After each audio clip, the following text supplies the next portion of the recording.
So here we have the Mini John Cooper Works convertible on an 18 plate. I'm going to start off by hopping inside the car and running through the controls first of all.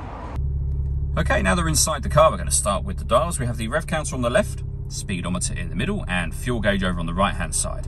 Also in the middle there, you can see that we have a digital readout for the speedometer. You can change that information by pressing a button on the end of the indicator stalk for various bits of trip computer and fuel economy information, beneath which you'll be able to see the total miles of this car.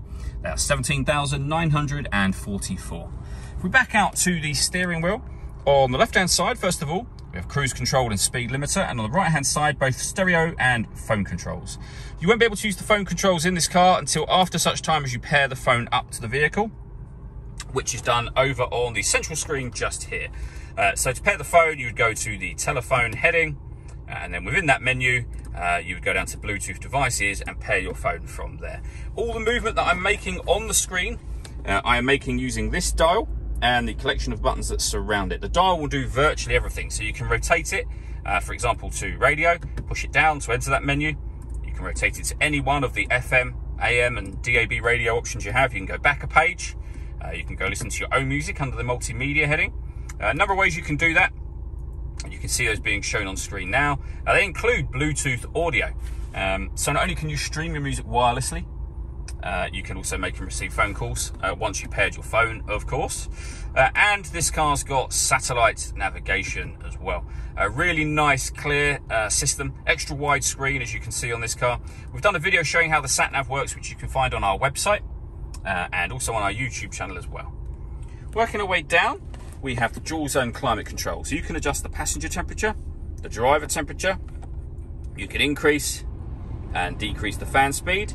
You can determine what direction you'd like the air to be distributed in. And once you're happy with those settings, the air conditioning is on at the minute, so off, back on again. Or hit auto. The car will now maintain the temperatures you've asked for by taking control of the direction of the air and the fan speed for you. You can hear it doing that in the background. Press auto again and you'll go back to whatever setting you had it on previously. Beneath that, we have a heated driver's seat with 3 different heat settings, particularly useful in a convertible, of course, and the same for the passenger. We can recirculate the air that's in the car. That's a great way of heating it up or cooling it down quickly, depending on the temperature you've set here. And we have our heated rear screen next to that, of course. At the bottom, we can turn off the stop and start. This car is designed to cut out when it's stationary in traffic to save you fuel. That system is off when that light shows. We can start and stop the car from here. We can turn off our traction control from there, and then this button will change the driving setup of the car. So you're able to put the vehicle into sport mode, mid mode, which is your everyday driving, and green mode as well. And then finally, we have a 6-speed manual gearbox. The last thing I want to talk about is the roof on this car. So you have a button up here, give that a push, the roof will open until such point as it stops just here. So it gives you this open space. Go back to the button again, keep your finger on it, and the whole roof will open up. And obviously, as you can see, really nice, very, very quick operation as well.